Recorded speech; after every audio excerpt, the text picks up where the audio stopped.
بسم الله الرحمن الرحيم. الحمد لله رب العالمين، وصلى الله على سيدنا محمد وعلى آله وصحبه أجمعين. اللهم علمنا ما ينفعنا وانفعنا بما علمتنا وزدنا علما يا أرحم الراحمين.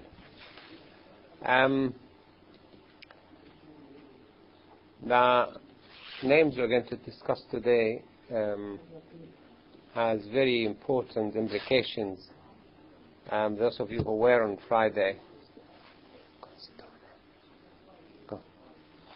Friday khutbah, I was talking about muraqabah taken from Raqeeb.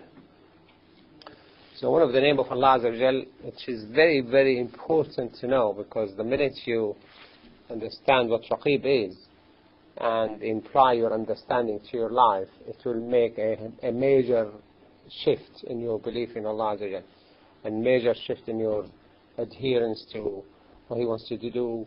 Avoid the haram and do the halal, and you will see from the meaning, inshallah. So Al-Raqeeb, briefly, it's the one that nothing is absent from him, and hence its meaning is related to attributes of knowledge. So he's the ultimate God, Raqeeb. We have Raqeeb in the military hierarchy in Arab terminology, who will be standing in a tower and looking at all the units, the military units. So he always find out who came, who didn't come, who is actually approaching, who's running away. So there's ultimate God, ultimate observer, and also he's ultimate protector in sequence. So he's Raqeeb, so he could spot your enemies in advance, he could spot you, the danger coming to you, he spot the things which is happening, and protect you from that. Obviously, he's Raqeeb. Like if you have bodyguard, he's not only a shadow, he just should be looking. I was looking at the Egyptian Prime Minister yesterday. He was surrounded by nearly 20 people facing every direction, because he's afraid of being shot, because they made this coup and they are afraid of. So there's a lot of Raqeeb or Muraqib, we call it, surrounding, everywhere, and he's forefront God.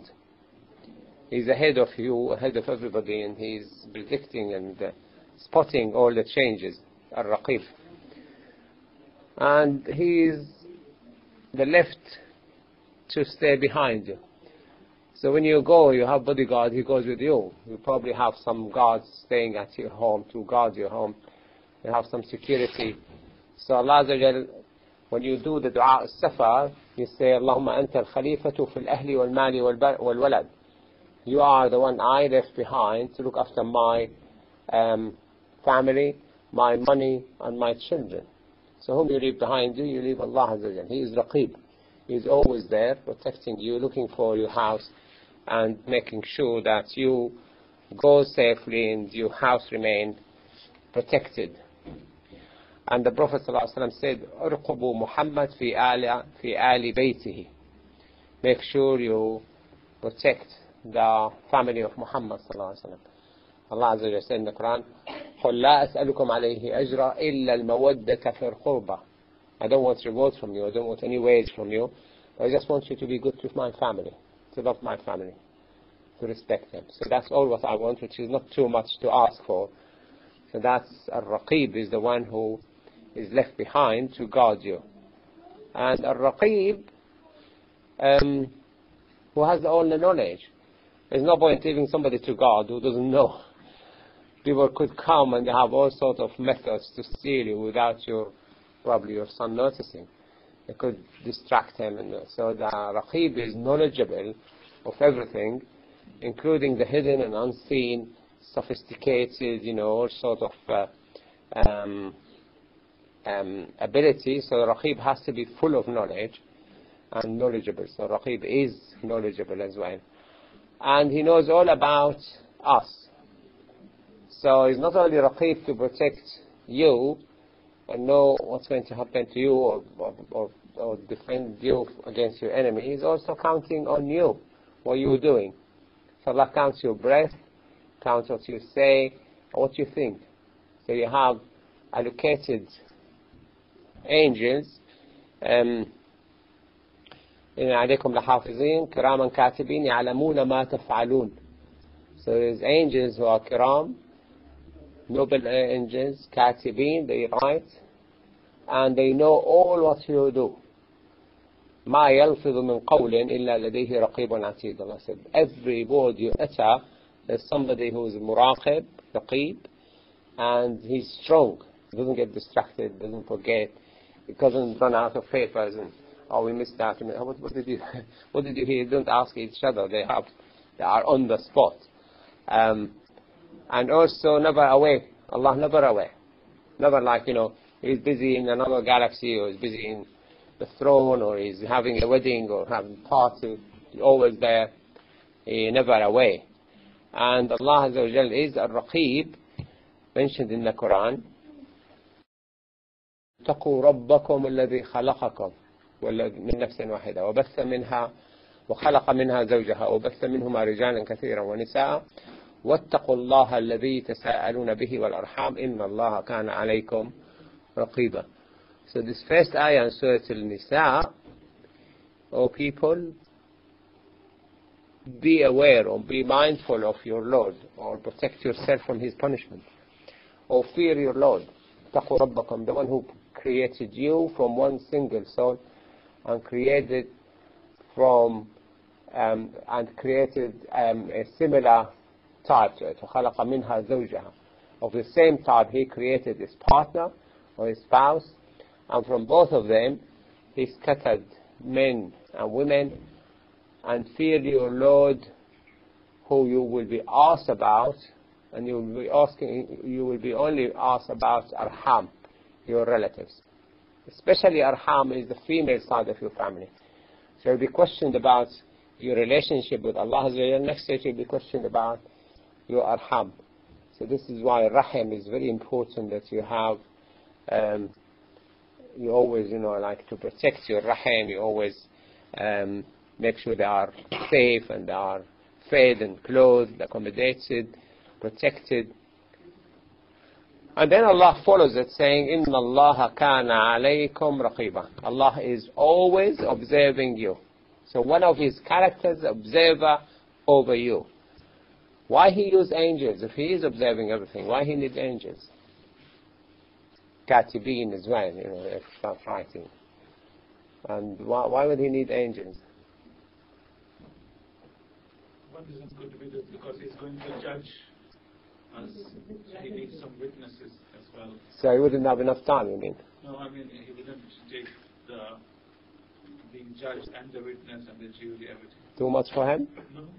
Why is it? To be fair to people. So that the witness. The court will be presented. The angels will be representing you or against you.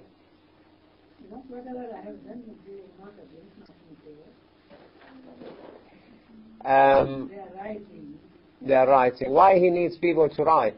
Because Allah says, وَمَا كَانَ رَبُّكَ نَسِيًّا. Your Lord is never forgetful. He will never forget anything.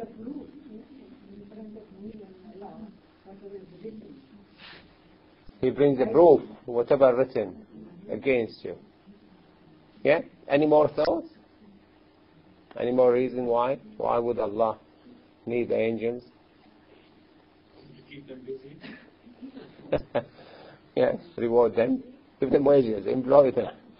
We don't need all these employers. Let them get some money. We've got extra surplus of income. Yeah, any more? By nature, man created argues a lot. Man always deny this and deny that.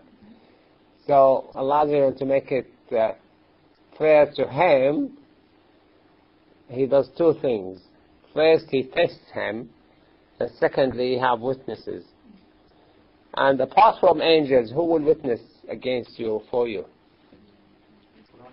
Yeah, Quran will witness for you or against you. Al-Quran hujjatun lahu aw alayh. Quran could be witnessing against you or for you. Yeah, any more? The body parts. Yeah, the body, yeah. Your skin, your eyes, your فقالوا لجلودهم لما شهدتم علينا, said their skin, why are you witness against us? They say, Allah made us talk, and Allah is the one who made everything talk. How would your skin witness against you in this life?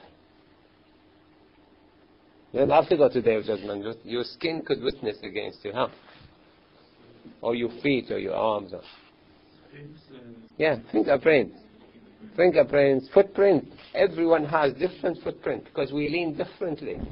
And if you take the shoes of people, you see that some part of the shoe wear off because you use it more than the other part.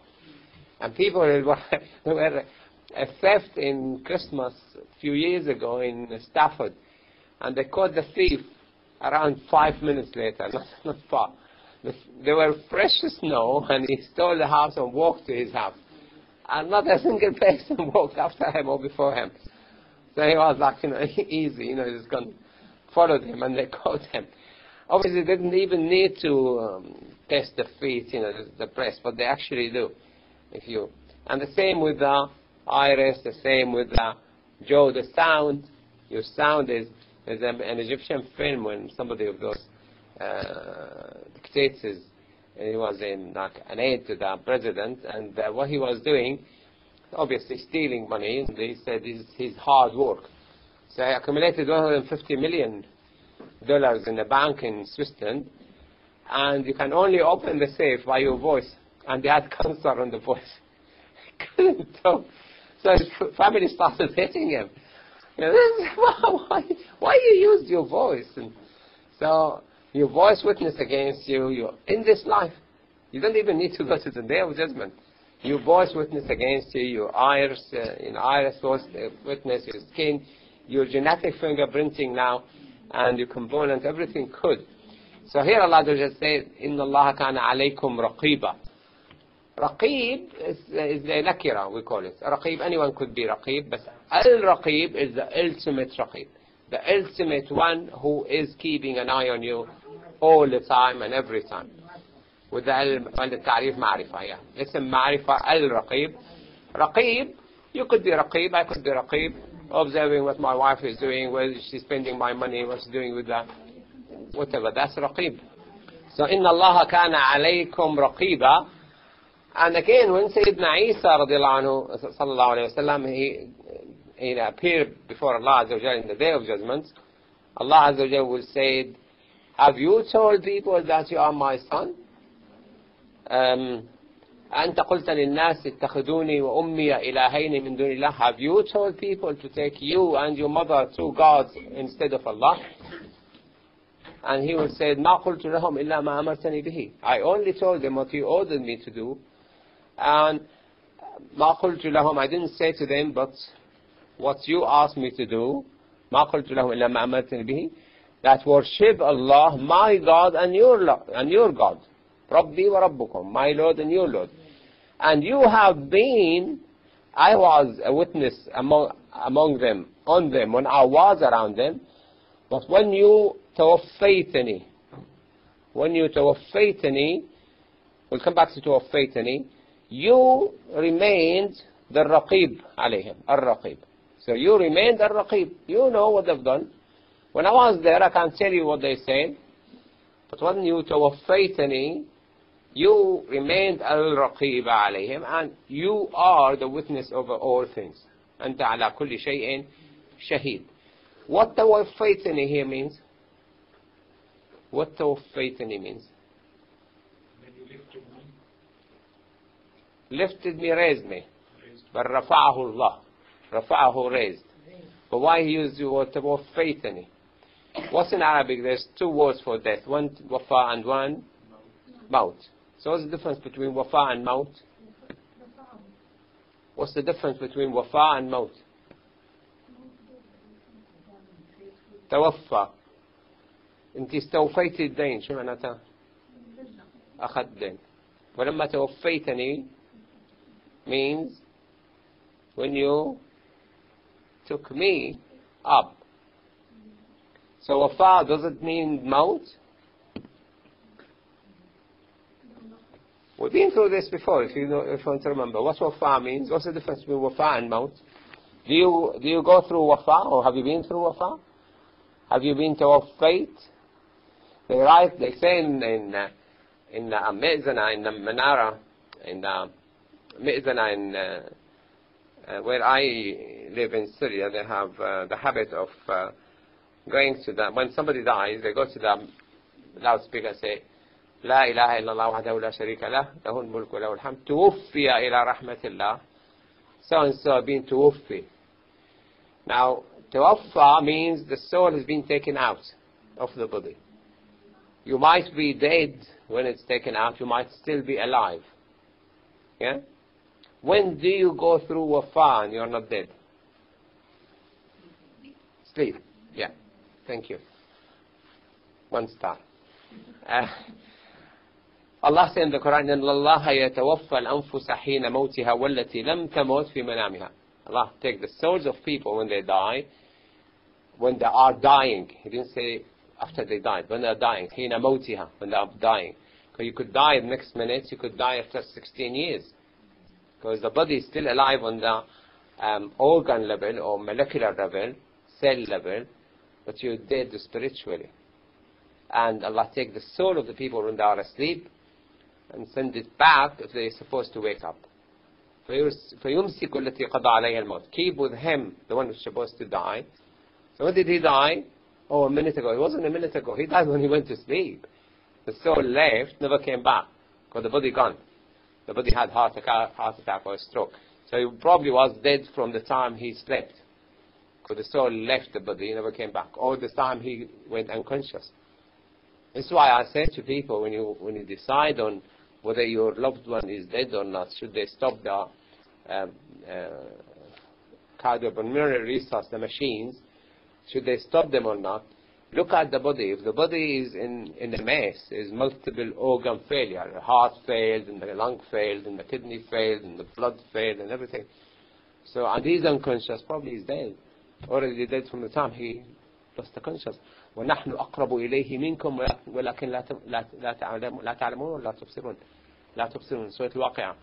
That you think you know this person, that he's still alive, probably he's already dead, we are closer to him than you don't know what happened. When we read the ayah last week about Sulaiman alayhi salatu wasalam, وَمَا دَلَّهُمْ عَلَى مَوْتِهِ إِلَّا دَابَّةُ الْأَرْضِ تَأْكُلُ مِنْ سَأَتَهُ. He was dead, standing, Sulaiman alayhi salatu wasalam, Prophet Sulaiman, leaning on his staff, on his stake, observing the devil's working for him, the shaitan. And they didn't know he was dead until the earth insect ate his staff, his stick, and the stick crumbled and he fell. When he fell, they realized he's been dead for a while. And Allah said, if they had the hidden knowledge, they would have discovered he was dead and had not stayed being tortured, because I was giving them punishment. They had to do some work for him, hard labor like. But they kept doing it while he was dead. They would have left. So here, توفيتني, Allah took Isa عليه الصلاة والسلام, فلما توفيتني كنت أنت الرقيب عليهم. Isa is coming back because he gone through the wafa but not through the maut. He didn't mat. He didn't die. وما قتلوه وما صلبوه. They didn't kill him. So he's not dead. He's gone through wafa and he's been taken body and soul. So it could be the body could be in a cardiopulmonary resource system somewhere, but it's not. Allah took him body and soul, and this is where we meet with the Christian that is gone to heaven. They don't actually talk about seeing him going up to heaven, do they? I mean, I haven't heard the Christians saying. They say he resurrected from the grave. Is it because they found the grave empty, or they saw him going? Because the Quran gives the impression, بَلْ رَفَعَهُ اللَّهُ إِلَيْهِ, and they should have seen him going up. They should say he is God because he was going in front of their eyes, but they don't say it. They say he is God because he is risen from the grave, but they can't find anybody in the grave. But check on that. I mean, if you have access to a Bible or something. Yeah, but they haven't seen him going up in heaven. While the ayah says that Allah lifted him to him, and I imagine that some of his believers saw him going to heaven. And that's more powerful than finding the grave empty. They would have stronger case, actually. They don't say it. Probably because he was saying something when he was going up. Probably was saying that Allah wants me back. My time is up. I have to go up to heaven. I'll be back. See you later. Probably he said this. Because he said this when he was in the cradle. قَالَ إِنِّي عَبْدُ اللَّهِ. They don't have this either. That he spoke when he was just born. But how he freed his mother from being stoned to death? Because that's what they do. They stone the fornicators and adulterers to death. The Jews were very hard on this. They used to stone them. Actually, Isa came to stop that. Like randomly going, especially those who are ordinary people, they stone them to death. The noble one, they forgive them. So Isa said, the one who have no sins should cast the first stone, and everybody backed off. So he said, in the cradle, Inni Abdullah, Atani al-Kitaba wa ja'alani nabiyya. So when you say, somebody spoke, just born, he spoke. Oh, amazing. What did he say? The next question will be, what did he say? They don't want to say what he said. Because he said, Inni Abdullah. They removed it from the Bible. But the same, I think, in here, to operate any, but Allah has been AlRaqeeb. Anta al-Raqib alayhim. Since I left them till now, the day of judgment, you've been observing, you have been AlRaqeeb. So in the Quran, لا يحل لك النساء من بعد ولا أن تبدل بهن من أزواج ولو أعجبك حسنهن إلا ما ملكت يمينك وكان الله على كل شيء رقيبا. Now this ayah, on top of telling us that Allah is Raqeeb over all things and has been and always, here wakana means has been and always. Part of his characters to be Raqeeb. Because kana in Arabic, fa'al madi naqis, is a past, incomplete past tense. While here kana is kaynuna, means the characters of Allah being Raqeeb. Part of his description being Raqeeb. إِلَّا وَكَانَ اللَّهُ عَلَى كُلِّ شَيْءٍ رَقِيبًا. But this has many meanings. That's Allah saying to Prophet Muhammad. Now that's really need to learn all these lessons, because when people attack Islam, Muslims don't know Islam. They can't defend it. Why the Prophet ﷺ had 9 wives? What will be the answer?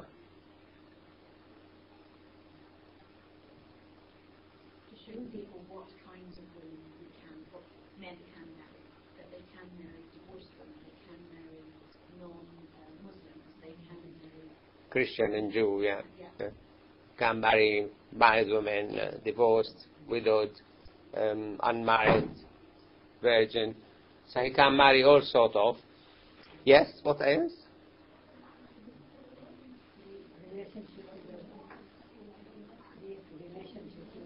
Yeah, very variable relationship, different ways of treating women, different approach, and different this, different that. He married the very old, he married the very young, he married in between. And many may question, many answers. He married the one who was rejected by her people, like Habiba, the daughter of Abu Sufyan, but she became Muslim, the daughter of a major leader. So I want to honor her and keep her status high. He married her. Abu Sufyan, who led the 3 wars against him, when he heard that he married his daughter, he said, I would never find better than Muhammad. He's the best man for my daughter. And he was fighting him. Like, وجحدوا بها وجحدوا بها واستيقنتها أنفسهم. They know it's right, they keep saying wrong. And they know inside it is right. So he know inside this is the best man, but he was fighting him. But he said, this is the best man for my daughter. Imagine, somebody who's your fierce enemy, and he's happy you married his daughter. What sort of, how was he, coping with this? Another lesson, a lady who came, never accepted being a prisoner of war. She came to free herself, and she came to the Prophet ﷺ. And he said to her, give you a better choice, I'll marry you when you become free, to free you. And she accepted, and he came out and said, this is my wife now, and you have captured my in-laws. All her family, all her tribe were captured by the Muslims. Whoever wants to keep my in-laws, their prisoners, do that. If you want to send them free, and everybody buys his brother-in-law, his nephew, his nieces, why we should keep them? So everybody freed. whatever in their possessions, and she managed to free all her Juwayriyah, freed all her tribe. So every marriage to the Prophet ﷺ has a story and reason. Sauda bin Zam'a, very old woman, he married her, and the story behind it, and there's the end of this, a lot of things between. But then he was monogamous from age of 25 till the age of 50, when his wife died, Khadija. He was single, bachelor, from age of 50 to the age of 54, and then he married from age of 54 till this ayah came. So when somebody tell you, oh, the Prophet married, yes, he married monogamous. There's reasons to all this marriage. Then he was banned in this ayah from marrying anymore. He said, Allah said to him, لا يحل لك النساء من بعد. There's no more you can marry any other women. It's not halal for you. While we can marry and divorce, you can marry 100 women, divorce them. The Prophet ﷺ had that limitation. So everything has been done with a purpose, then there is a stop. وَلَوْ أَعْجَبَكَ حُسْنُهُنْ. And you cannot replace those you married by a new one. You cannot divorce and remarry. So you're stuck. You married this one, died. You married these 9. That's it. Whether they die, you divorce them, you can't marry anymore. Why we're not? This is why there were rules for the Prophet ﷺ, not applied to us. Not everything came applied to us. Rules for his wife not applied to us. They can't marry after him. وَلَوْ أَعْجَبَكَ حُسْنُهُنْ. Even if you like their beauty, accept what your right hand possessed, and Allah mindful, mind you, be careful, be aware that Allah is Raqeeb over all things. So he's telling Prophet Muhammad sallallahu alaihi wasallam this. What about us? If Allah Raqeeb on Muhammad sallallahu alaihi wasallam, wouldn't he be Raqeeb on us? So be careful. You can't smuggle, another marriage under the Kaaba, nobody's seeing, behind the scene. Allah is Raqeeb. So that's, if every ayah in the Quran like have 7, 8, 10, 100 implications, who knows? There's so many implications. If you actually go to the tafsir, I have 9 on the system. Every tafsir tackled something else the previous one didn't. And even the new scholars, they come with a new meaning you never heard of. There were a teacher who had the students. One of them was he favored more than the rest, and he thought that the rest of the students, why are you favoring this student? And he said, okay, well, I'll show you. Gave every one of them a chicken. Said, go and slaughter the chicken in a place nobody sees you. Nobody sees you. And come back tomorrow. Or come later. And they all came with the chicken slaughtered, except this guy, this student. Why didn't you slaughter the chicken? He said, I couldn't hide from Allah. He's Raqeeb everywhere, anywhere. Can't hide from him anywhere. He said, this is why I like this student. He's really ahead of everybody else. The other story about Raqeeb, which is very well known to Muslims, about Abdullah ibn Umar. So Abdullah ibn Umar was traveling with his companion, and they saw a shepherd. And they came to him and said, can we have some milk? Are you allowed to give us milk? He said, yes, my master said, people ask for milk, give them, have a drink. So he gave them milk. And he said, why don't you have milk? He said, I'm fasting. Why are you fasting? It's too hot. He said, I'm fasting in this hot day to escape and be prepared for the hot day, the day of judgment. That's far much hot, so I'm preparing myself. So Abdullah ibn Umar thought, I'll test his belief because, it sounds that he's committed. And then they said to him, can we have one of the sheep slaughtered and eat? He said, I'm not allowed to give you a sheep. I will give you some money. Tell your master the wolf ate it.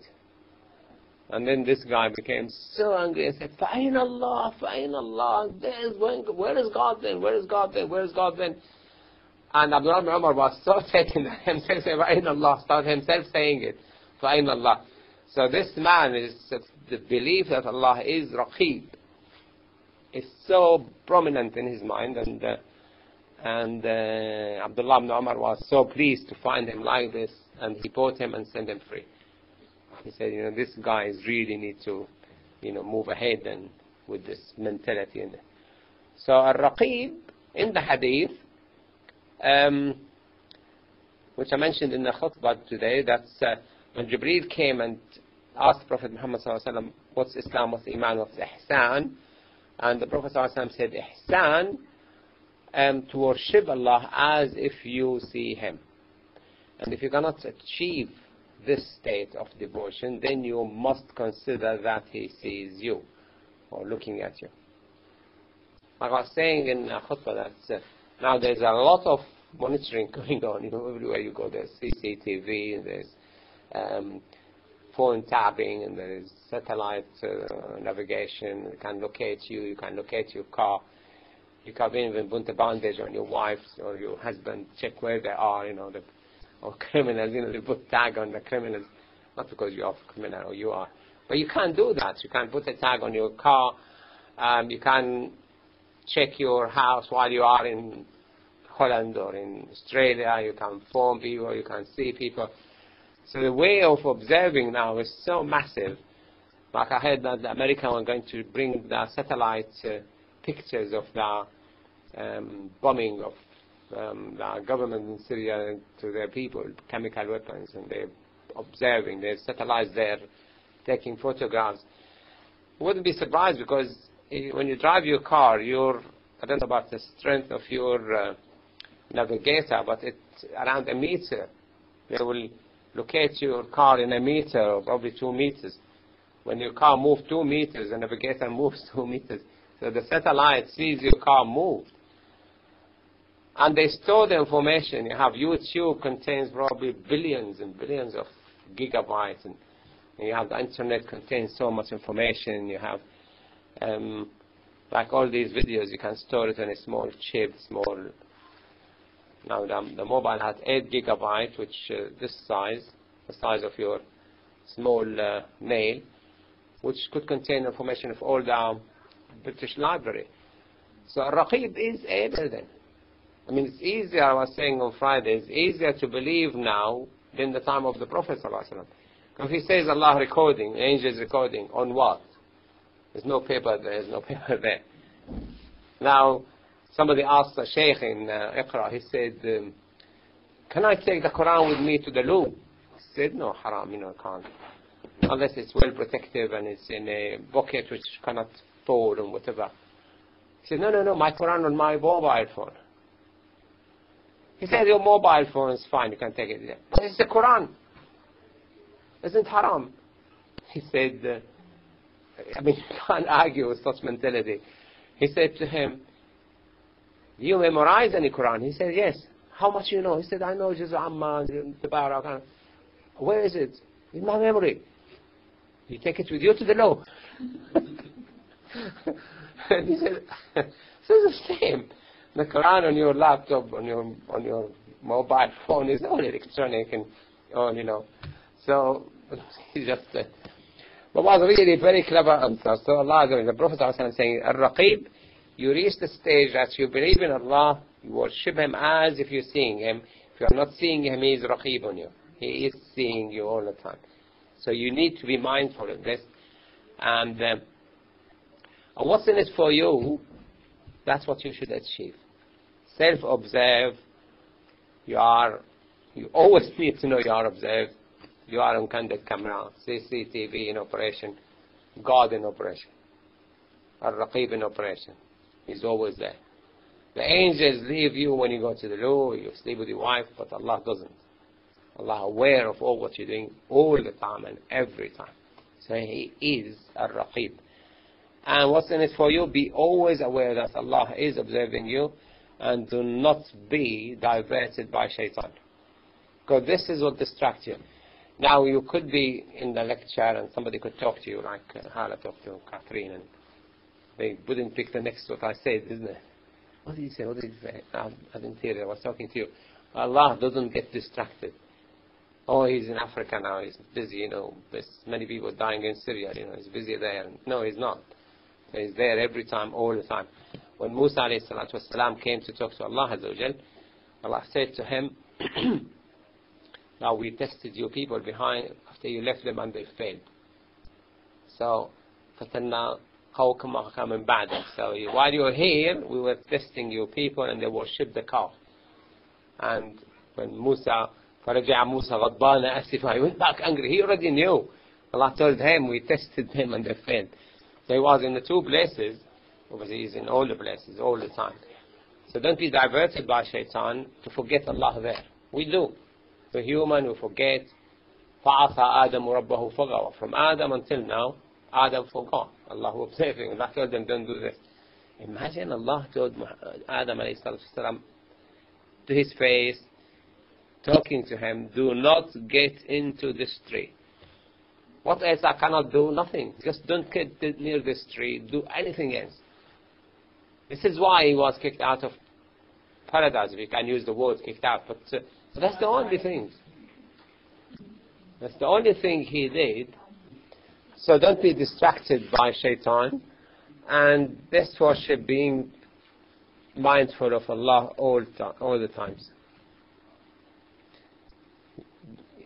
Best for you to worship Allah Azza wa Jal, being mindful of Allah. You're always aware of Allah, observing you and with you.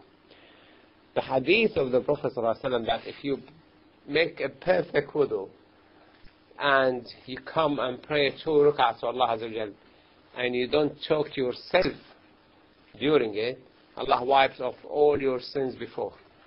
Like going to Hajj, and like fasting and praying Taraweeh in Ramadan, the whole of Ramadan. So the whole of Ramadan fasting and Taraweeh, or the whole of Hajj, equal to it if you pray 2 rak'ah and you're always mindful of Allah. You only think of Allah. And try to do that. I always try, and always difficult. From beginning to end. You could be a portion of the Salah, but not all the Salah. And the shaitan very quick to get you. And he will talk to you about something like reading the Quran, spreading the word of Allah, being good to your wife, to your family. He wouldn't come and say, go to the pub or drink alcohol. He just wants to take you away from Allah. He brings things which is related, but at least you're not with Allah. So if you know AlRaqeeb there, and you're always with him, 2 rak'ah will wipe your sins away, since you were born. The second name we're talking about today is AlMujeeb. AlMujeeb is the one who answers the one in need, if he asks him, and rescue the yearner if he calls upon him. AlMujeeb. So if I call Abada, he doesn't answer me, he's not Mujeeb. If he answers, he is Mujeeb. If he keep answering all the time and do what I want, and even answer without me asking, and he spots what I want, and he rescue and everything, he could be called AlMujeeb. But the only AlMujeeb is Allah, with Al-Ta'rif. So he responded before he created. That's AlMujeeb. Some women and some men, like we were in Cardiff, and my wife was expecting Marwan, and I came home. I was studying chest diploma. I was doing chest disease and things. And I came home, she was crying. Why are you crying? She said, I'm about to give birth. We haven't bought for my son anything. Oh, that's easy. We'll go to town. And I took her to a posh restaurant at the time. It was McDonald's, but for us it was posh at the time. I was a student, I can't afford to take her for... Anyway, she bought for the kids before he arrived. So AlMujeeb, he answers you before you even ask. So Allah created everything for us before he created us. And that's AlMujeeb. That's a perfect AlMujeeb. The perfect one who responds to you even long before you ask. And إلى ثمود أخاهم صالحا قال يا قوم اعبدوا الله ما لكم من إله غيره هو أنشأكم من الأرض واستعمركم فيها فاستغفروه ثم توبوا إليه إن ربي قريب مجيب. There's another ayah in the Quran هو الذي خلق لكم ما في الأرض جميعا. He created everything you need on earth. ثم استوى إلى السماء فسواهن. Perfected the 7 heavens. But he created all what we need on earth billion of years before he created us. And here Thamud saying to his people, worship Allah, you have no God but him. He is the one who created you from earth, all these molecules and all the earth and atoms and oxygen, hydrogen, magnesium, carbon, whatever. And وَاسْتَعْمَرَكُمْ فِيهَا. He made you able to build it up. So one of the perfect creation of Allah, He made all the bits and pieces you need to build up earth available. Imagine we don't have iron. Imagine we don't have copper. Imagine we don't have carbon. Oh, God forgot to create zinc. You don't have zinc, you get all sorts of diseases. You don't have iron, you're dead. You don't have magnesium, you're dead. You don't have calcium, you're floppy, like a jelly bean. So everything He perfected because He's Al-Mujeeb. That's a perfect Mujib. Nobody can be Al-Mujeeb like Allah because He created everything before you can. Now this guy, there were a film, I think it's recent on Nature, and birds, there's one bird who, they compete for the female and they make the nest so beautiful and they make it perfect, and the female come and check these nests and she marry the one who's got the best nest for her, prepared it for her. And there is a joke in a comedy show, a Syrian one. His fiancée wanted, before she marries him, she wanted a washing machine, he brought it. Dishwasher, brought it. Microwave, he brought it. Then I want a Hoover, vacuum cleaner. I want oven, I want juice maker, I want this, and then he cancelled the wedding. He said, why? I've got everything now, I don't need you. So Allah gave us everything before He created us, and on top of that He created things which we can build the earth. The beauty, Allah gave you the raw material and everything there. Go, see what you can do with it. There's some cooking competitions. They give you a collection of raw material. Go and make a meal out of it. The best meal we get the prize. So you have the raw materials on earth. وَاسْتَعْمَرَكُمْ فِيهَا. So Allah, one of the reasons He created us to build earth was وَاسْتَعْمَرَكُمْ. So you can make amar to earth. And then He asked them, ask His forgiveness. فَاسْتَغْفِرُوهُ. Ask Him to forgive you. غَفَرَ, forgave. اسْتَغْفَرَ, He asked for forgiveness. So when you say, don't say غَفَرَ اللَّهُ, you say أَسْتَغْفِرُ. I seek forgiveness from Allah by putting the sin here. The sin and ta. اسْتَغْفِرُوهُ, and repent to Him. And then He said, إِنَّ رَبِّي قَرِيب and مُجِيب. He's close to you and He will respond to you. Now this Mujib has a lot of importance, because you could say, oh, we've been asking Him for 20 years for £1 million, I haven't got it yet. Why He is not Mujib? وَلَقَدْ نَادَانَا نُوحٌ فَلَنِعْمَ الْمُجِيبُونَ. How long it took Nuh to get his prayer answered? 900 years. 950 years. Plus 6 months building the ship. So it took 950 years. Then He said, oh Allah, these people are not going to believe. No. I've been there day and night, secretly, openly, individually, collectively, for 950 years. Now you go to Dawah, I go, oh, they are going to hell. I'm not wasting my time with them. How many been to them? Oh, once, twice. How many you talk to your son? Oh, 10 times.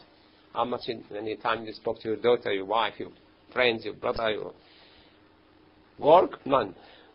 I mean, we have difficulty getting to talk to employees like us. I mean, there's many reasons, but there's no reason why you can't invite them to your house.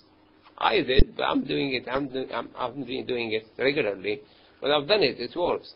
When you invite them to your house, it works. At least you know they're going to respond, not respond. But you will have a percentage who will respond. وَلَقَدْ نَادَانَا نُوحٌ فَلَنِعْمَ الْمُجِيبُونَ. The best answer, a person to answer is us, Al-Mujibun. Here, in a plural form. Al-Mujib and Al-Mujibun in a plural form because of the greatness of Allah Azza wa Jal. Al-Mujibun. Now the kings usually talk in a plural. We, the king of whatever. And فَاسْتَجَابَ لَهُمْ رَبُّهُمْ أَنِّي لَا أُضِيعُ عَمَلَ عَامِلٍ مِنْكُمْ مِنْ ذَكَرٍ وَأُنْثَى بَعْضُكُمْ مِنْ بَعْضٍ وَالَّذِينَ آمَنُوا وَأَخْرَجُوا مِنْ جَهَنَّمَ. When they ask Allah Azza wa Jal, فَاعْفُ عَنَّا وَاغْفِرْ لَنَا وَارْحَمْنَا أَنْتَ مَوْلَانَا, the end of Surah Al-Baqarah, is it? Or Al-Imran? And then فَاسْتَجَابَ لَهُمْ. So Mujib, Ajab, without you asking. Istajab, you asked and he answered. So when you see the S here, فَاسْتَجَابَ, means he answered their request. They requested and he answered. فَاسْتَجَابَ لَهُمْ رَبُّهُمْ أَنِّي لَا أُضِيعُ عَمَلَ عَامِلٍ مِنْكُمْ. I will not let anyone's work go unnoticed. Everything you do, men or women, male or female, you will be rewarded for what you've done. And وَأَيُّوبْ إِذْ نَادَى رَبَّهُ أَنِّي مَسَّنِي الضُّرُّ. So how long it took Ayub when he asked مَسَّنِي الضُّرُّ? A long time. How long? Many years. 18 years. 18 years. And he asked Allah Azza wa Jal. He didn't ask him at the beginning, he was patient for 18 years. When he asked Allah Azza wa Jal, he said, go to that lake next to him. Go to that lake, have a shower there, dip in it, come out. Cured. Cured. They say we had a film, just, this is near Iraq, Azerbaijan, that area, north, south of Russia. And they claim that lake still there, and there's like a muddy spring, and they go and dip in it and they get cured. They claim it is the water of Ayub. We don't know. فَاسْتَجَابَ لَهُ فَاسْتَجَبْنَا لَهُ. Again in plural. Sometimes Allah talks in plural form because of the mighty of Allah. Sometimes He talks because of something else. What is that? Like إِنَّا نَحْنُ أَنزَلْنَا الذِّكْرَ وَإِنَّا لَهُ لَحَافِظُونَ. Inna in a plural. We've sent down the revelation. وَإِنَّا لَهُ لَحَافِظُونَ. And we will protect it. Not I've sent. He said we. Anybody? Like innani an Allah, Allah say. It's I am Allah. It is me, I am Allah. Or he said that inna in a plural. When he talk about himself, personal things, he says in a singular form. Inni an Allah la ilaha illa ana. Inni. Singular. When he talk about his creation, when he does,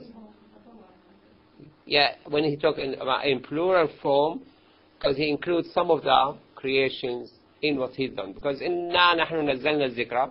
It's not only Allah Azza wa Jalla. He sent Jibreel, came down with it, and then was in the Lawh al-Mahfuz and came to Muhammad sallallahu alaihi wasallam on stages and things. So there's more agents involved.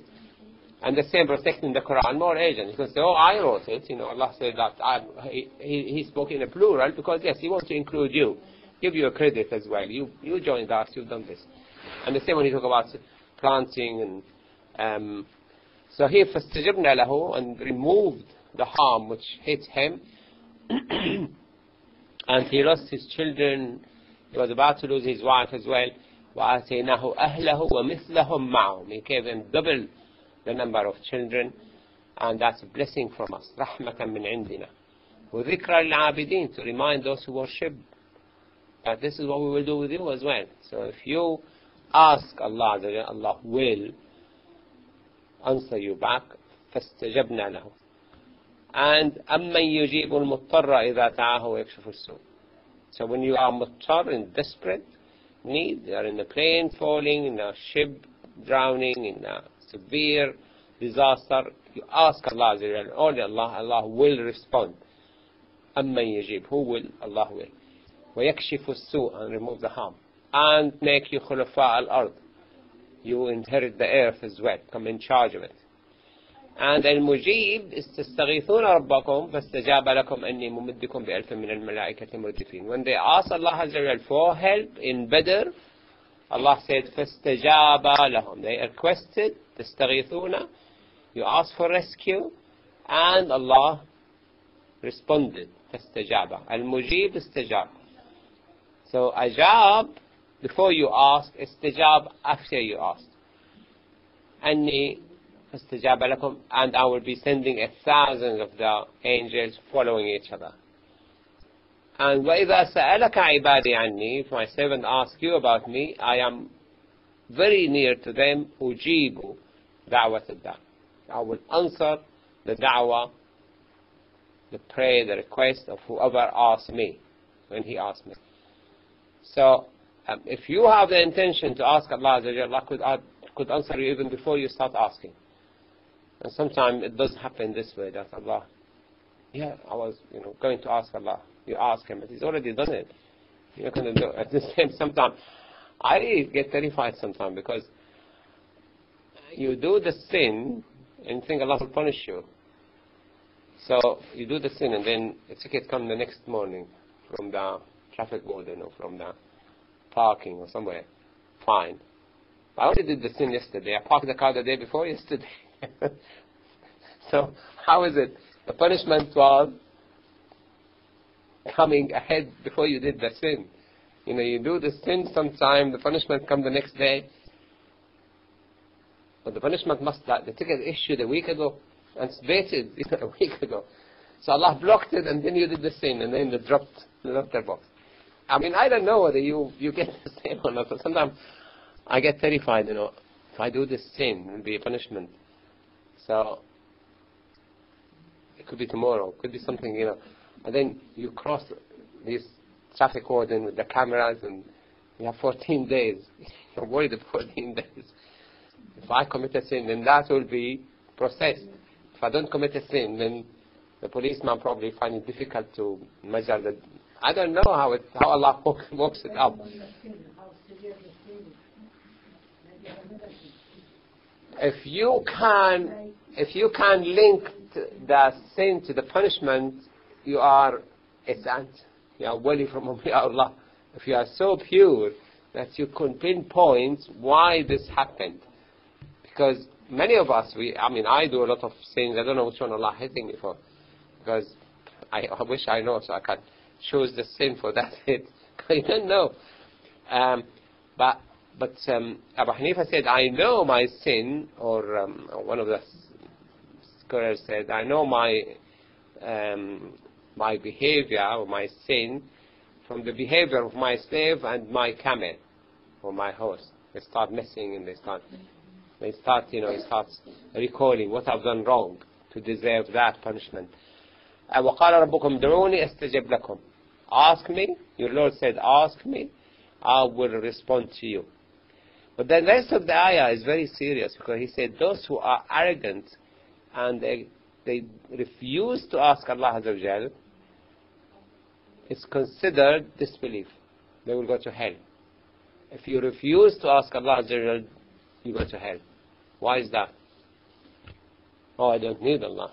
I will go to the doctor, or I will go to the electrician, and I will go to the car repair. I don't want to ask Allah.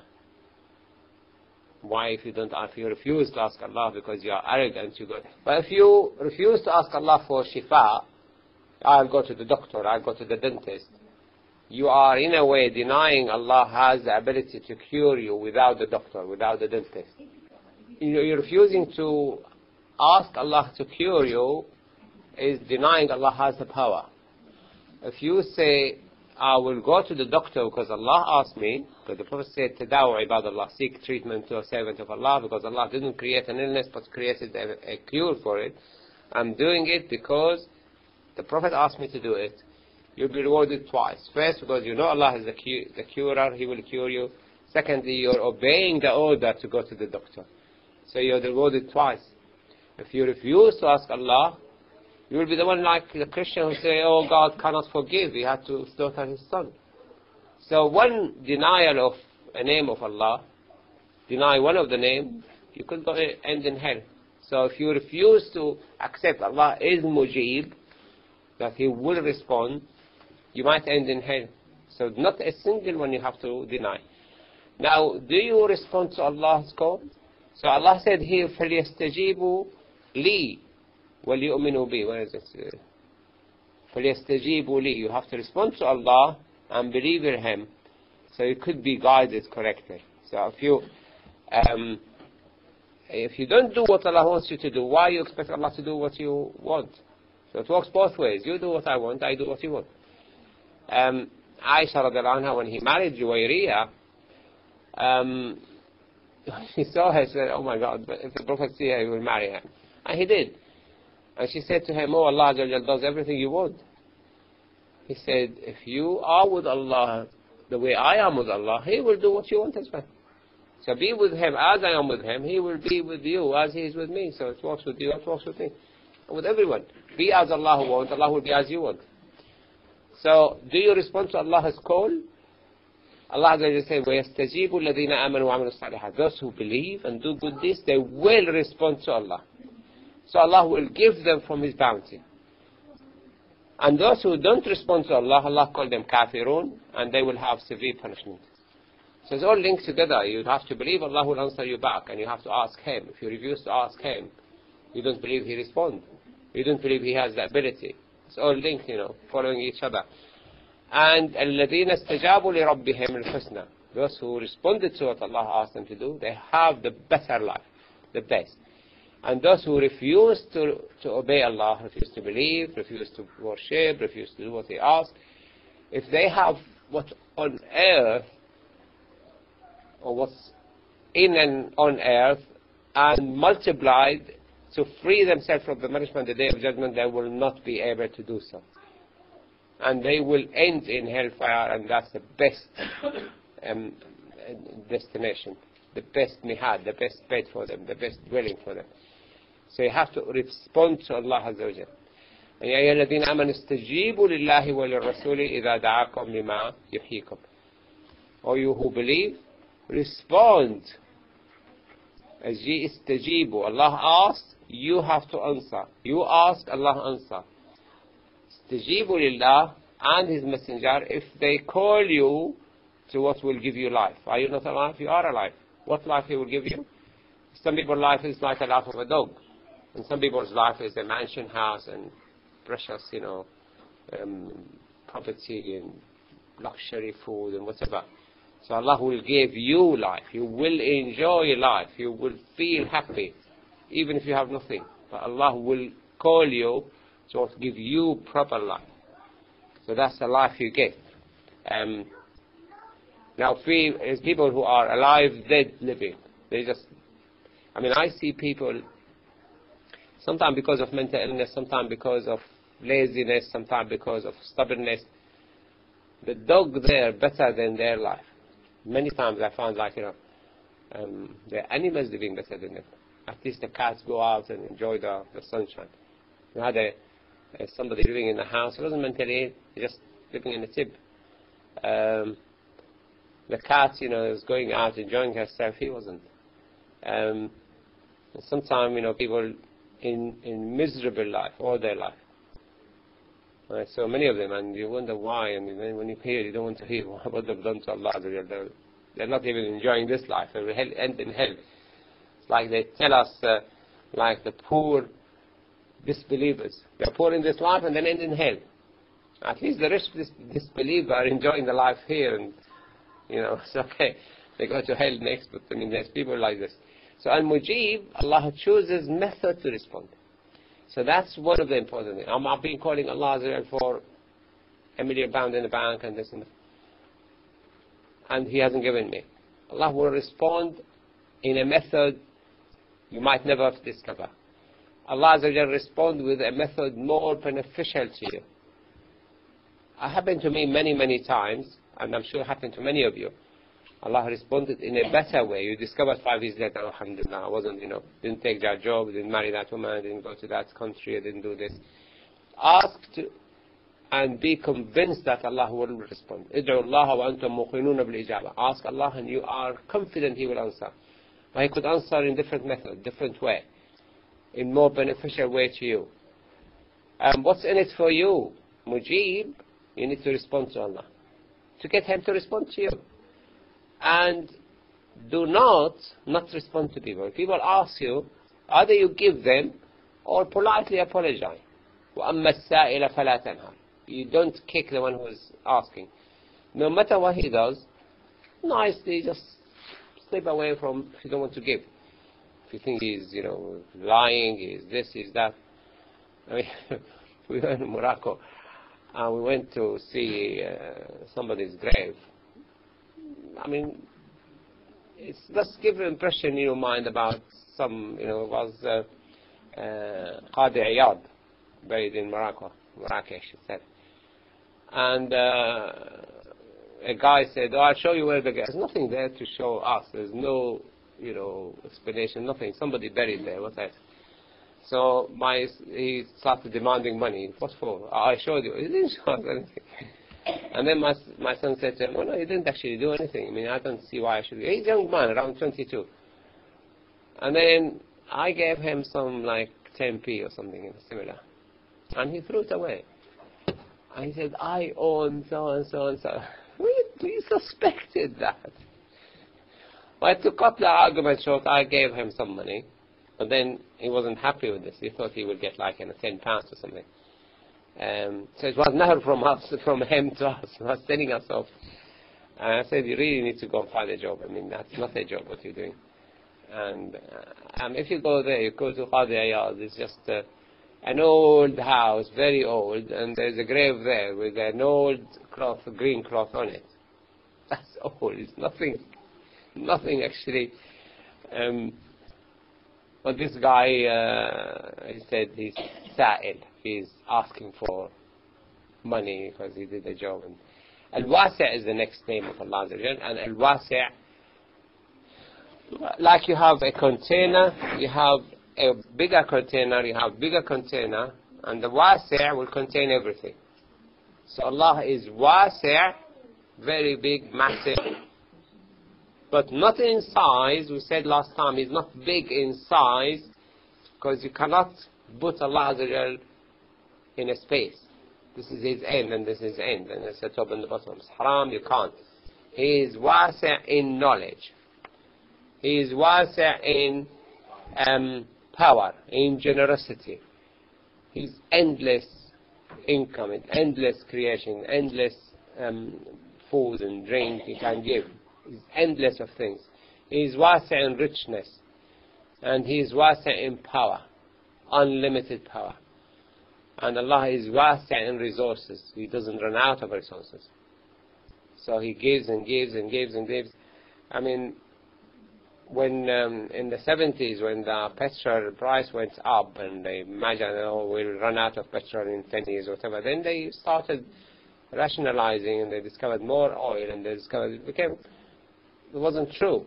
Now they're saying, fracking they do, and the gas they get from the rocks underneath will last for 1,000 or 10,000 of years, who knows, but the minute you think that there's the end of the road, Allah opened another gate. Where are these resources? Never thought of it. And this appeared as a resource there. Like now the rich, the H3, the heavy hydrogen, which exists in the moon, in a lot of quantity. If you go to the moon, you can get the helium, and the helium, if you fuse it to the hydrogen, fuse it to helium, it's a clean nuclear energy. It doesn't destroy the walls. Now when they split the uranium, and they damage the wall, and this is what Chernobyl happened, when they destroyed the whole contamination. Right? So you have وَرِزْقُكُمْ فِي السَّمَاءِ, Allah said, your rizq in heaven. Now if you take it, the moon contains H3, because you get it from the sea. The heavy, but there's a limited resources of heavy hydrogen in the sea, but there's a lot of it in the moon. Vast in mercy as well. His mercy includes everyone, and no one excluded in this line. Even the kafir allow him to eat and drink, to become rich and have power and blah blah. And He's Wasi' in forgiveness. Allah said, if you come the day of judgment with an earth full of sins, and you do not associate a partner with me, I come to you with an earth full of forgiveness. We are about to finish, Haline. We're about to finish. If you want to give the tea, coffee. You want me to help? No. And He's vast in ownership. He owns what He owns unlimited. Now, I always, I mentioned in the Friday that how the Sahaba believed without having any imagination, the record, where will these angels write or take videos or whatever. There was nothing called videos. Now, the ownership, the Earth is one planet in our solar system, and our solar system is a solar system in the Milky Way. In the Milky Way have 200 billion stars. And every star have so many planets around solar systems and planets around it. And our Milky Way is one of 200 billion galaxies. And then that's what we can see, because many galaxies we can't see. We can't see the dark matter anywhere. So how vast the ownership of Allah Azza wa Jal.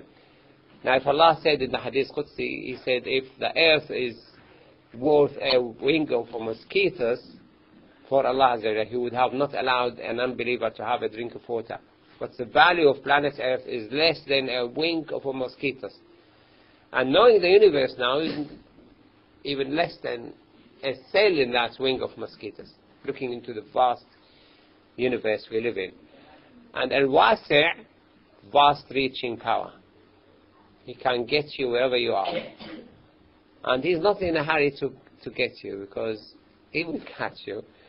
I mean, when I came to Britain, usually in Syria they were quicker in getting you to, arrest you or do this or do that. When you come to Britain, the police is so slow, because they know they will get you.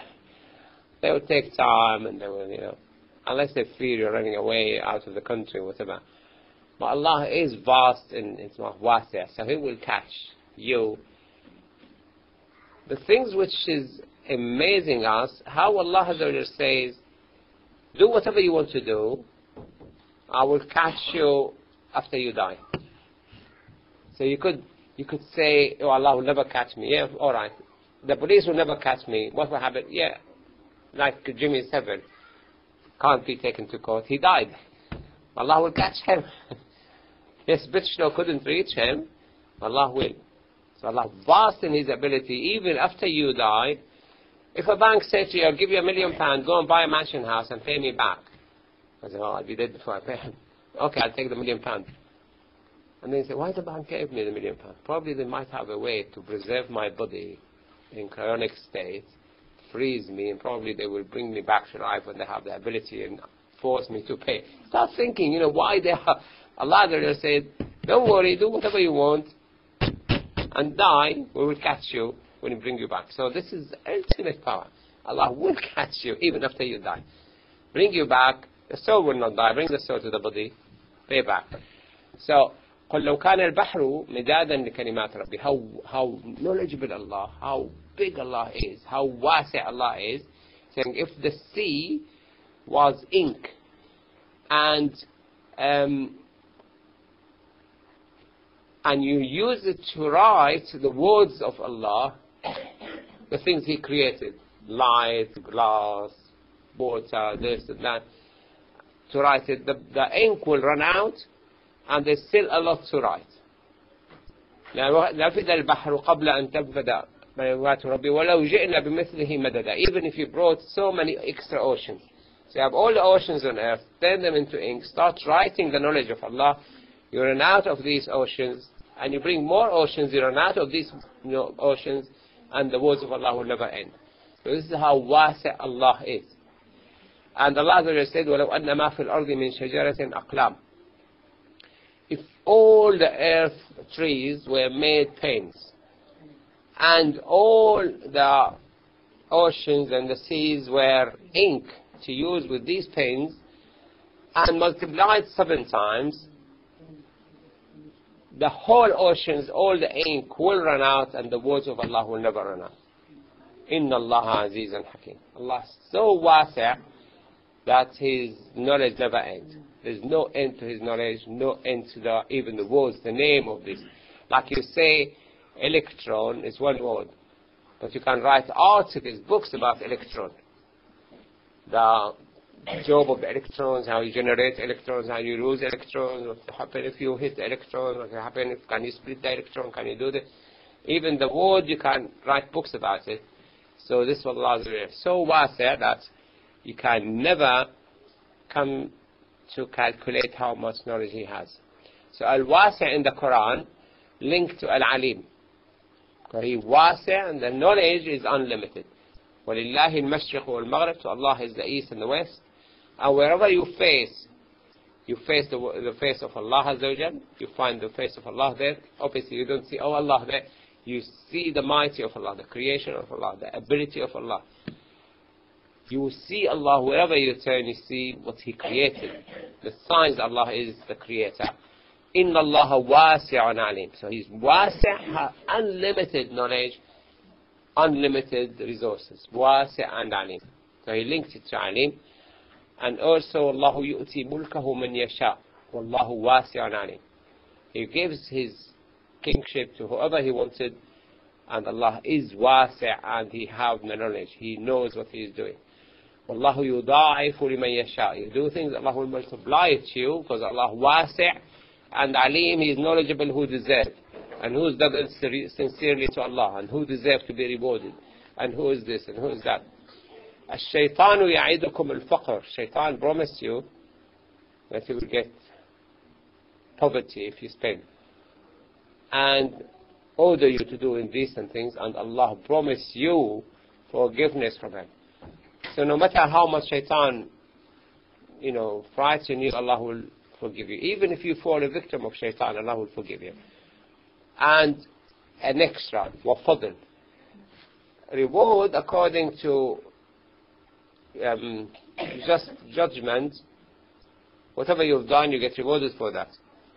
And Allah Azza wa Jalla said, you better ask Allah from fadlu. Ask Allah from His fadl.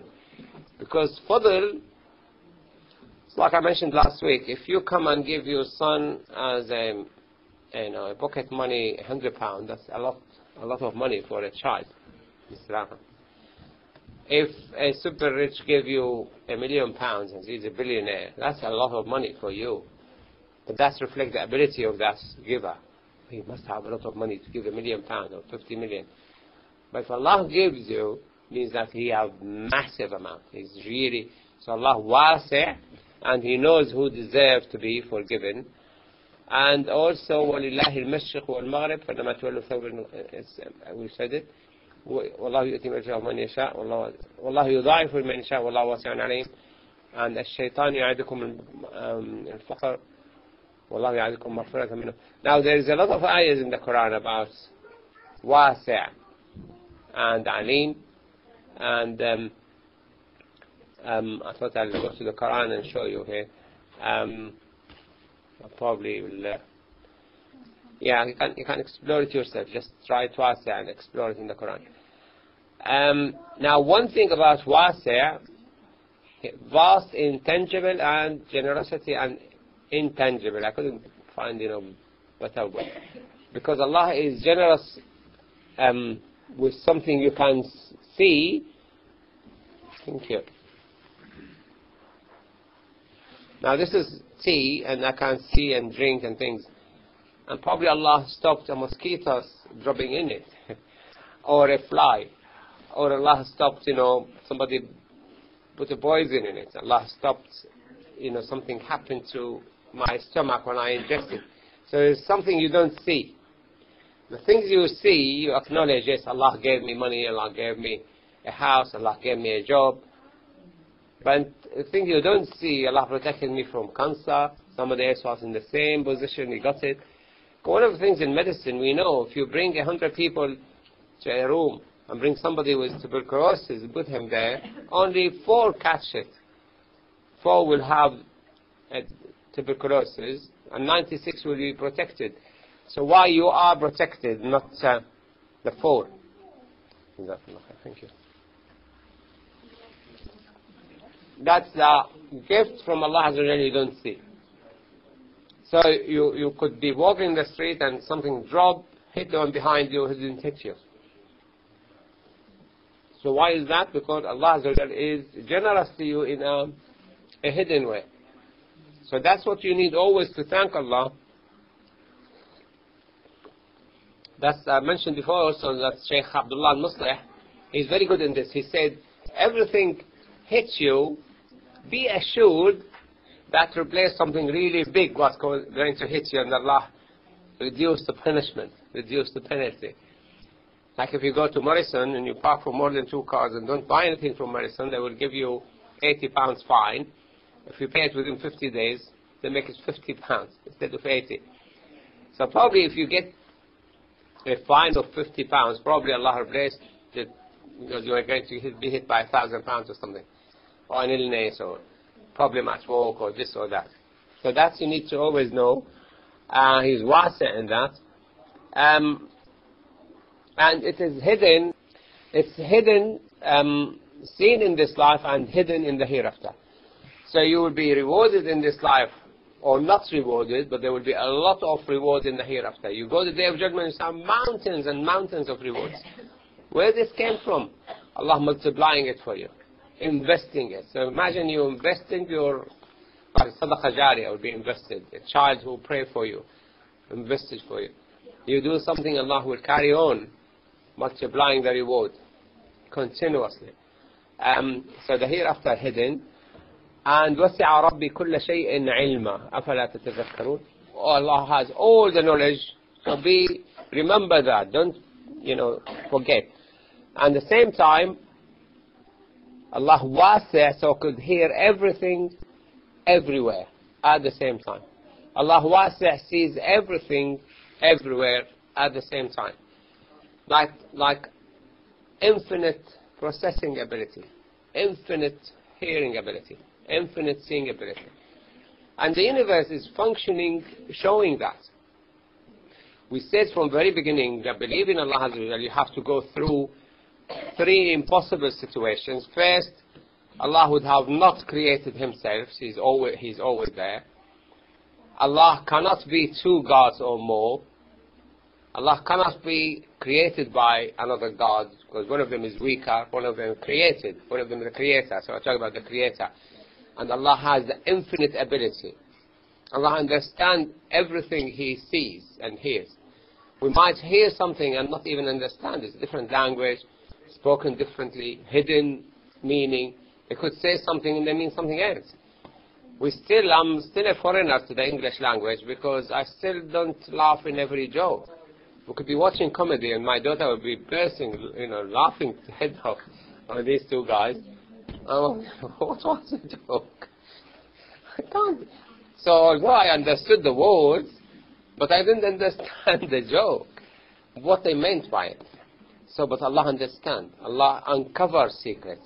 Allah listens to requests. Allah, at the same time, could be everybody asking Him, and He responds to everybody, to all of them.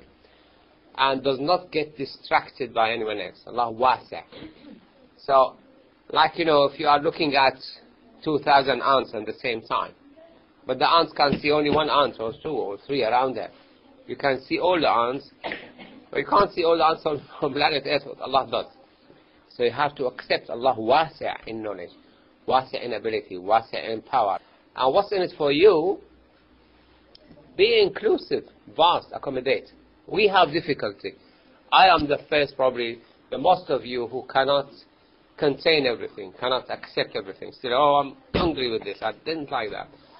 I can't accommodate this and that, and become unaccommodating. He's done this, I can't accept him, and done that, I can't accept that. But Allah expects us to copy Him. He's wasi', wasi'. Include all the children, grandchildren, the family, the friends, accommodate them, include them. And also, the Prophet ﷺ said, إِنَّكُمْ لَن تَسَعُوا النَّاسَ بِأَمْوَالِكُمْ. You cannot have enough money to give everybody and make them rich.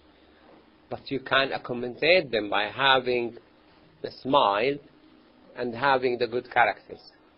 Be kind to them, be helpful, be respecting, Also we have this problem, I have this problem with this. We need to be wise in accepting people, accommodate them. Some of us far much better than others. But this is what the Prophet said. Have vast mercy and tolerance, and tolerate people. لن تسعوا الناس بأموالكم. No matter how super rich you are, can't, there's 4 billion poor people in our planet Earth. You don't even have 4 billion pounds, even if you give each one a pound. If you give each one of them a penny, you don't have the money. So, but you can smile, you can say nice things, you can accommodate people. And again, the Prophet ﷺ, there's a long story here. A Bedouin came and urinated in the mosque of the Prophet ﷺ. And the Sahaba jumped to kill him, hit him. And the Prophet ﷺ, leave him, don't cut his urination short because he will get retention. لا تزرموا عليه بوله, he said. Don't put him into retention, urine retention. And that's painful. Let him finish. Imagine how vast, how accommodated the Prophet is. And then he came to him and he said, these mosques are not made for this Ya Akh al-Arab, the brother of the Arabs. And he asked for water and food in it. And the man went and made his salah. And they make him dua, say, Allah forgive me and Muhammad and never forgive anybody else with us. And the Prophet ﷺ heard him. And he said to him, he said, don't make the mercy of Allah too narrow. It is so wide. لَقَدْ حَجَّرْتَ وَاسِعًا يَا أَخَ الْعَرَبِ. This mercy of Allah is so wide, you made it narrow. You and me, it's not actually. So you need to accommodate. And what's in it for you? Be vast in knowledge. Because if you have more knowledge, you accommodate. A guy came to me in Friday prayer and he said, can I ask you a question? I said, what? He said, I prayed during the week behind somebody from Algeria. And all the way he was putting his hand like this. And I didn't know whether to repeat my prayer or not. I said, brother, this is Mazhab Maliki, all down North Africa, especially Libya, Tunisia, Morocco, and Algeria, they're all Maliki. So expect that. My wife was praying Imam in Casablanca when we were coming back last year, and she made dua al-Qunut. And they don't do it Maliki. They say, oh, you are Shia, I'm not Shia. You are not a Muslim. I am a Muslim. This is Mazhab Abu Shafi'i. You don't know it, it's your problem. So if you're vast in knowledge, we had it when I was in Banga, somebody came down and said, what's that? I said, they're upstairs, they're praying 3 rak'ah. They never made any tashahhud, only the last tashahhud. And he's Hanafi, do 2 rak'ah, sit down, then do the 3rd rak'ah. I said, that's Hanbali, they're following it. This now they came and they have, if you have vast knowledge, I don't have vast knowledge, at least I knew this bit. But if you have vast knowledge, you contain people. You calm them down, remove their anxiety, have good behavior, and trust in Allah Azza wa Jalla. He's wasi'. Don't worry about Allah. Can we go to AlHakeem? Another name of Allah Azza wa Jalla. I prepared 5 actually. We'll whiz through it and see. The one who is correct and perfect in his doing. AlHakeem. Hikmah, wisdom. Hakeem, wise. AlHakeem, the most wise. And he has immense wisdom. And he knows things and produces it in perfect condition. And he has the best knowledge about everything. AlHakeem. Can't be Hakeem unless you have the knowledge. So you value this and weigh this and that. And also AlHakeem, who does the correct things at the correct time, in the correct condition, in the correct manner, for the correct purpose. There's no point reading the Quran in a pub. There's no point talking to a drunk. I've done it. When I was observing snooker to say they've done this competition in a healthy body, they were physically healthy, because somebody, I lost because I was short of breath. So they wanted the doctor there. I said, okay, I'll use the time and advise people, invite them to Islam. They're half drunk, start swearing at me. So the wrong people, the wrong time. And the wrong, I was probably correct manner, but the wrong people. And the wrong time, the wrong place. Allah just said, do you think we have created you just a play, for nothing, and you're not coming back to us? You all created for a purpose, for a plan, for an ultimate wisdom. The ultimate wisdom is only known to Allah. We might never understand. When if you read Surah Al-Kahf, when Musa ﷺ went with Al-Khudr, he couldn't tolerate what Al-Khudr was doing because he didn't have the knowledge. He didn't see the wisdom. Why he would make a hole in the ship? Why he killed the boy? Why he built the wall while people refused to give them food and drink? And then when he lost the 3 times, he said, if I ask you again, you can, ask me to leave you. Then when he left him, he said, before you leave me, I'll tell you why I've done it. And then he discovered the wisdom. And Prophet Muhammad says, Rahimallahu Musa, may Allah bless Musa. He should have been a bit more patient. We would have discovered more of the wisdom of Allah Azza wa Jal, how He is running His universe. What's the secret? What's the wisdom behind? I mean, like Syria now, what's the wisdom? Why Allah is allowing these people to vote not to, hit the missile launchers and the planes, and why? And the next day they use Navan, and the next day, today they use phosphor bombing. What's the wisdom? Why Allah is allowing this to happen? You go inside and you come across some of why. I mean, I went inside and I saw some of the why.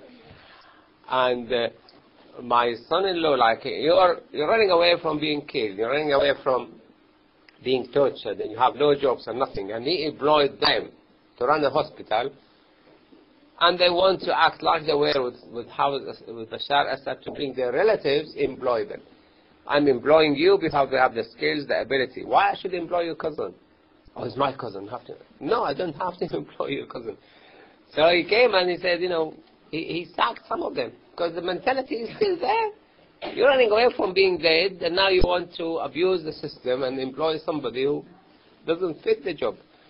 So you can't start seeing things. He is a well-doer in planning, delicate in his measurements, the expert in the true essence of things, the knowledgeable of wisdom of what is proposed, what he proposed. It's most wise. He places things in the correct place and knows its functions and benefits.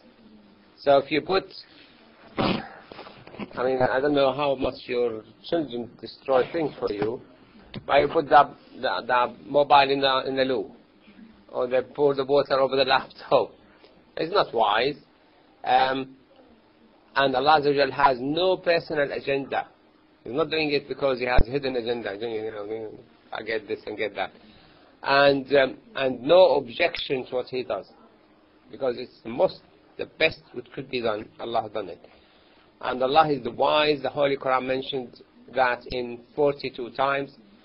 And He linked it to Al-Aziz. We said Al-Aziz, who's so rare of His type, ability, vastness, can't reach Him, can't find similar. Al-Alim, full of knowledge. Al-Khabir, the most expert. And Tawwab, the one who accepts repentance. And Ali, the most high, and the most able, and the most highest status. And Al-Wasع, we just mentioned as well. So Al-Hakeem Al-Aziz, Al-Aziz Al-Hakeem, Al-Aziz Al-Alim, Al-Alim Al-Hakeem. We always link these two.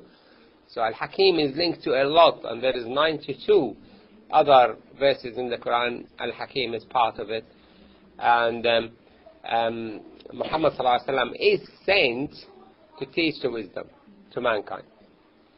So Ibrahim alayhi salatu wasalam asked Allah Azza wa Jal to send Rabbana wab'ath, send among them a messenger from among them, or to them a messenger from among them, to show them the signs that you exist, to alayhim ayatika, and teach them the book, which is the Quran, and wisdom, and purify them, because you are Aziz and Hakeem.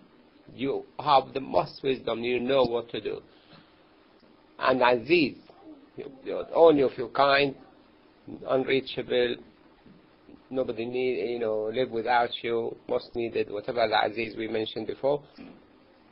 But the response from Allah Azza wa Jalla said, لَقَدْ مَنَّ اللَّهُ عَلَى الْمُؤْمِنِينَ. He has given them a favor to the believers that He sent from among them, He sent to them from among them, one of them, as a messenger. But the job, Allah has switched the ayah, the request of Ibrahim here, Allah has switched it round, and instead of ayat, book, wisdom, purification, Allah made it ayat, sign Allah exists, purification next.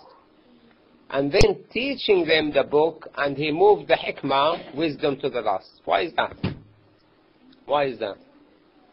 The da'wah of Ibrahim, the request from Ibrahim is show them the sign Allah exists, teach them the book, wisdom, purify them. And I said, yes, I'll do it, but the other way around. Show them the sign Allah exists, purify them next, and then teach them the Quran, the Kitab, the Quran, and the wisdom last. Why is that? Anybody? It is through all of that they will eventually achieve wisdom. Why he moves Yuzakkihim to second? Comprehension, purification, what purpose of why it is. What happens when you are purified?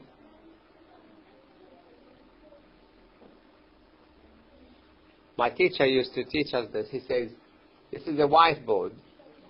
If there's a lot of writing on it, and you write again, which one, the jumble line, But if you wipe it clean, whatever you write now will show. So you clean your heart, clean your soul, purify yourself, so the writing of the Quran will be shown. You will get it. Yeah, that's what Allah meant. And the wisdom come after all believing Allah exists, see His signs, you're a pure person, you learn the knowledge, now you can generate wisdom. And the wisdom will be given to you because you are able to make the most out of what you've known, out of the knowledge. So the wisdom is actually the very important, and Allah Azza wa Jal sent Muhammad Sallallahu Alaihi Wasallam for that specific thing. And some say the wisdom is hadith. Some say that because the wisdom, the Prophet Sallallahu Alaihi Wasallam is very concise, very brief, very explanation. To understand the Quran, you read the hadith. Some say that. But some say the wisdom, doing what's needed, the time is needed, the right manner, the right way, to the right people, for the right purpose. So you're not teaching children who are 5, 6 how to slaughter a sheep or how to kill an enemy. You teach certain people certain knowledge which they need to benefit at their age, in the right way, the right manner. Do it the other way around, you lose out. And we all done this. We spoke to the wrong person, we spoke to the wrong time, in the wrong time, the wrong manner. I'm very boring. You should have said that one. Especially that guy. This way. We said it that way then. Yeah, probably. I didn't have that wisdom, That's what I'm learning. So Al-Hakeem, what's in it for you, that comes from Allah. يُؤْتِي الْحِكْمَةَ مَنْ يَشَاءُ. Allah give wisdom. So what you need to say, give us wisdom. Allah give us wisdom. Make us able to do what's needed, the right time, the right way, to the right people, in the right manner. And Allah said, وَمَنْ يُؤْتَ الْحِكْمَةَ. If you are given wisdom, you have been given a lot of goodness. And only those who have brain will understand. وَمَا يَذَّكَّرْ إِلَّا أُولُو الْأَلْبَابِ. The brainy people will know what Allah means. Because you could be super rich, you make a single mistake, you're gone. You could be super important, super, star, super this. Like they were talking about Rolf Harris yesterday. Superstar, and he's loved, and he's been with the Queen, and this and that. And there's few mistakes. If you are a good Muslim, don't do it. Why to touch people? Why to abuse people? Why to do this? So hikmah is doing the wrong thing, the wrong time, the wrong people. Quote. Probably he escaped for 30 years. Allah uncovered his. We don't know. This is what we had. Doing what's right, the right way, and that's for you. And the Prophet ﷺ said, Al-Kayyis, the wise person, and the one who brings himself into account. So always bring yourself into account. Why I did this? Why I didn't do that? Why I didn't do this? Why we've done this? And Al-Ajiz, the loser, the idiot, who follow his own desires, and he keep wishing. Oh, Allah will. No, Allah will not. You deliberately ignoring the right way, the wise way. So if you are kayyis, if you are a wise person, you bring yourself into account and you do what will benefit you after you die. وَعَمِلَ لِمَا بَعْدَ الْمَوْتِ. Because that's the long life. That's the long-lasting life. Al-Wadud is a very emotional. It will get you really moved emotionally. You'll leave it to next week. Al-Wadud, beautiful name. Once you go through the meaning of Al-Wadud, you really love it. You really love it. Al-Wadud, Ya Wadud, Ya Wadud, Ya Wadud. They like it, many ayahs, not many ayahs in Wadud, there's only 2. وصلى الله على سيدنا محمد وعلى آله وصحبه وسلم. اللهم اجعل اجتماعنا هذا اجتماعا مرحوما وتفرقنا من بعده تفرقا معصوما. May Allah bless our meeting and protect us after leaving here. أعوذ بالله من الشيطان الرجيم. بسم الله الرحمن الرحيم. والعصر إن الإنسان الذين آمنوا وعملوا الصالحات وتواصوا بالحق وتواصوا بالصبر.